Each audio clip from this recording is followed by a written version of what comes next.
Today we are going to do a short 5k and it is going to be an easy run and a little bit uphill and then downhill, 2.5 uphill and then 2.5 downhill. So yeah, I'm going to have fun.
Did approximately in 58 minutes.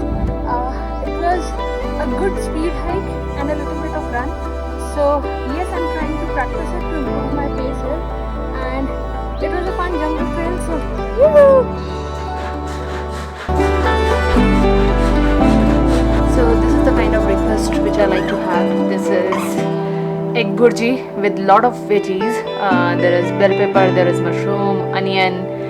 And then for carbs I'm going to have this mango because it's a mango season and I like to have one fruit every day. So yes, today is a mango day.